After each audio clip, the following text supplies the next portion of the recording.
दधानां कर पद्माभ्यां क्षमाला कमंडलु देवी प्रसीदतु मयि ब्रह्मचारिण्य नुत्यमा। बोलिए देवी ब्रह्मचारिणी की जय। भक्तों, माँ दुर्गा नवशक्ति का दूजा पावन स्वरूप है देवी ब्रह्मचारिणी का। माँ दुर्गा का यह स्वरूप भक्ति और सिद्धि देने वाला है, अर्थात भक्तों और सिद्धों को अनंत फल प्रदान करने वाला है। नवरात्रि के दूजे दिवस माँ ब्रह्मचारिणी का पूजन मनन करने से मनुष्य को तप, त्याग, वैराग्य, सदाचार और मनुष्यों में संयम की वृद्धि होती है। तो एक बार दोनों हाथ उठाकर बोलिए, बोलिए मैया ब्रह्मचारिणी की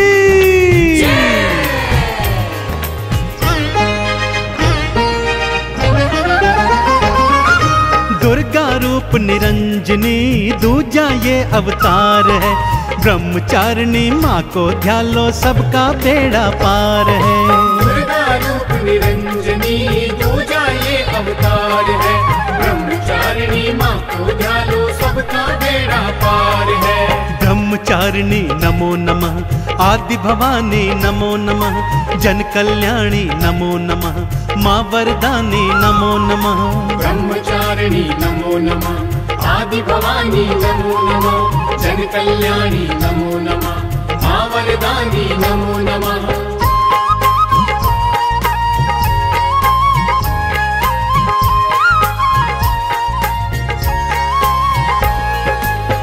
जैसा कि नाम से ही विदित है भक्तों, ब्रह्मचारिणी अर्थात तप का आचरण करने वाली माँ दुर्गा का ये स्वरूप तप का आचरण करने वाला है। माँ का रूप अत्यंत ज्योतिर्मय और भव्य है। देखिए भक्तों, माँ के शीश पर तो स्वर्ण का मुकुट सजा हुआ है। माँ श्वेत परिधान में सुसज्जित है। माँ के एक हाथ में जपमाला है तथा दूसरे हाथ में कमंडल। स्वाभाविक है कि माँ ने एक योगिनी तपस्विनी का रूप धारण किया है। माँ के इस ब्रह्मचारिणी स्वरूप की उपासना भक्तजनों में अपार शांति प्राप्त करती है। तो दोनों हाथ जोड़कर माँ के चरणों का ध्यान लगाते हुए आइए सुनते हैं माँ ब्रह्मचारिणी की पावन कथा।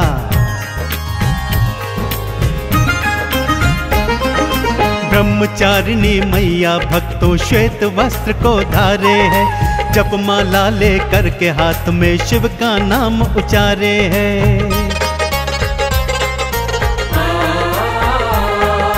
दूजे हाथ में लेके कमंडल नमः शिवाय बोलती। अपने मन मंदिर के द्वारे शिव के लिए ही खोलती। शांत स्वरूप अपार है, माँ करुणा आधार है। ब्रह्मचारिणी माँ को ध्यालो सबका बेड़ा पार है। ब्रह्मचारिणी नमो नमः, आदि भवानी नमो नमः, जन कल्याणी नमो नमः, माँ वरदानी नमो नमः।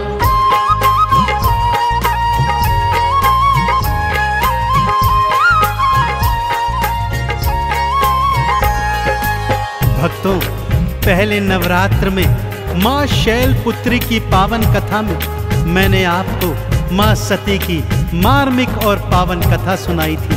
वही माँ सती इस जन्म में पर्वतराज हिमालय के घर में पुत्री रूप में अवतरित हुई। माता पिता बहुत प्रेम से पुत्री का लालन पालन करते थे, परंतु पुत्री के मन में तो भगवान शिव को वरण करने की लगन लगी हुई थी। वो तो खेल भी ऐसे खेलती थी भक्तों कि स्वयं दुल्हन बन जाती और भगवान भोलेनाथ को दूल्हा मान उनसे विवाह करती रहती। पहले तो माँ बाप ने ये बालपन समझकर इसको हंसी में उड़ा दिया, परंतु उन्हें ज्ञात नहीं था भक्तों कि ये कोई बाल हंसी नहीं है, ये तो जन्म जन्म का नाता है। आगे क्या होता है आइए सुनाता हूँ।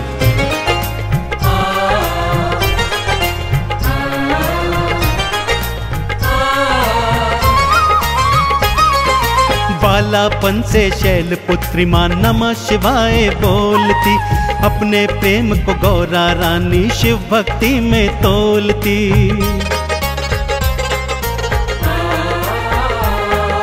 पहले तो मैया बाबा ने बात हंसी में उड़ाई है, पर गौरा की लगन देख के चिंता अब हो आई है। शिव इनके भगवान हैं, शिव ही इनका प्यार है, ब्रह्मचारिणी माँ को ध्यालो सबका बेड़ा पार है। ब्रह्मचारिणी नमो नमः, आदि भवानी नमो नमः, जन कल्याणी नमो नमः, माँ वरदानी नमो नमः।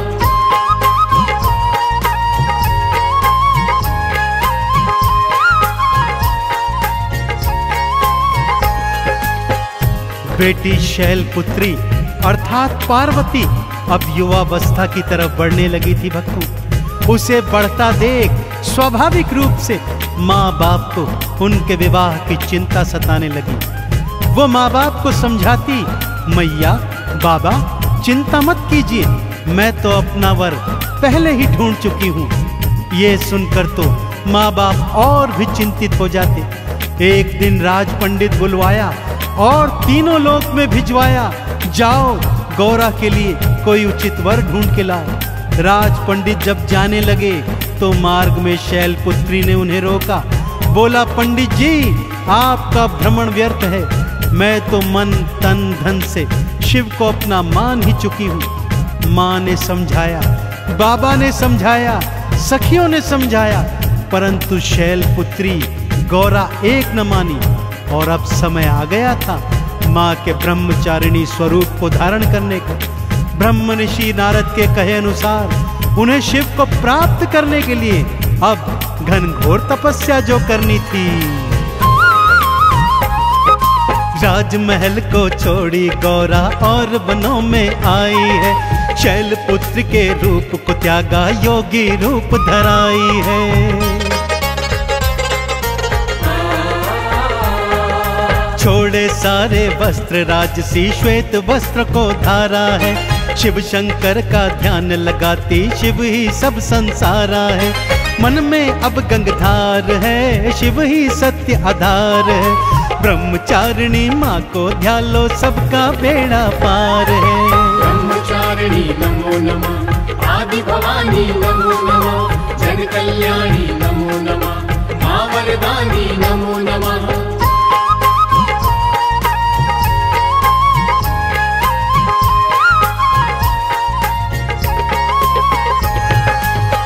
पूरे 1000 वर्षों तक माँ ओम नमः शिवाय मंत्र का जाप करती रही। 1000 वर्ष व्यतीत होने पर अब उनके तन से भी नमः शिवाय की वाणी प्रस्फुटित होती थी। उन 1000 वर्षों में माँ ने एक समय फल फूल खाकर अपना जीवन यापन किया, परंतु ऐसी कठिन तपस्या पर भी भगवान शिव ने माँ को दर्शन नहीं दिए।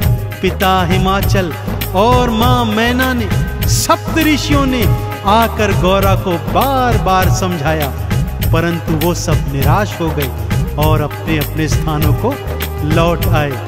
अगले 100 वर्ष मैया ने भूमि पर उगी घास शाक खाकर अपना जीवन व्यतीत किया, परंतु भगवान शिव फिर भी नहीं माने भक्तों, क्योंकि वो तो ब्रह्मचर्य व्रत धारण कर चुके थे।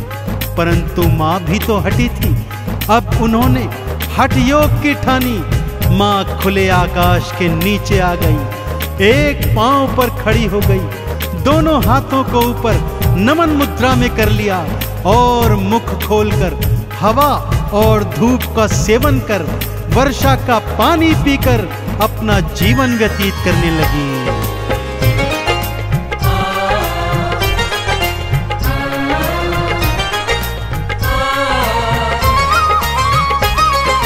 हवा धूप खाती थी मैया, वर्षा पानी पीती थी, नमः शिवाय मंत्र रात दिन मैया रानी जपती थी।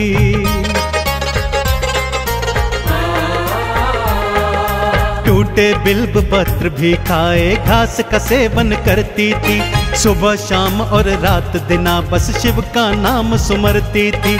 तप का किया संचार है, देख रहा संसार है। ब्रह्मचारिणी माँ को ध्यान लो, सबका बेड़ा पार है। ब्रह्मचारिणी नमो नमः, आदि भवानी नमो नमः, जन कल्याणी नमो नमः, माँ वरदानी नमो नमः।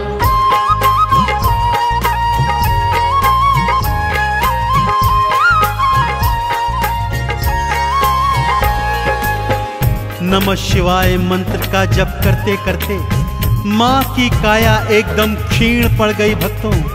सभी देवी देवता, ऋषि मुनि, सप्त ऋषिगण माँ की शरण में आ गए। माँ के तप की भूरी भूरी प्रशंसा करी और माँ से प्रार्थना करी कि हे माँ, अब अपना तप समाप्त कीजिए, क्योंकि आप जैसा तप न तो इस सृष्टि में आज तक किसी ने किया है और ना ही कभी कोई कर पाएगा।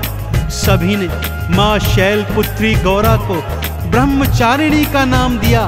तभी से सबने मैया की ब्रह्मचारिणी बोलकर जय जय बुलाई।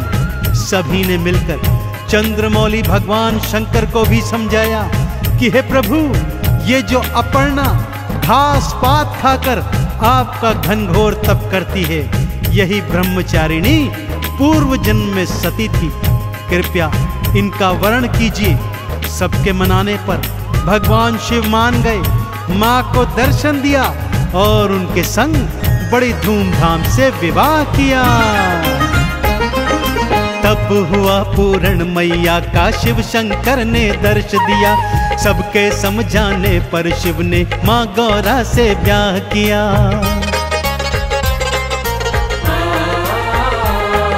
नंदी चढ़ के शिव के संग में माँ कैलाश पे आई है। चंदन तिलक लगा भक्तों ने जय जयकार बुलाई है। खुशियों की बहार है, सृष्टि में जयकार है। ब्रह्मचारिणी माँ को ध्यान लो, सबका बेड़ा पार है। ब्रह्मचारिणी नमो नमः, आदि भवानी नमो नमः, जन कल्याणी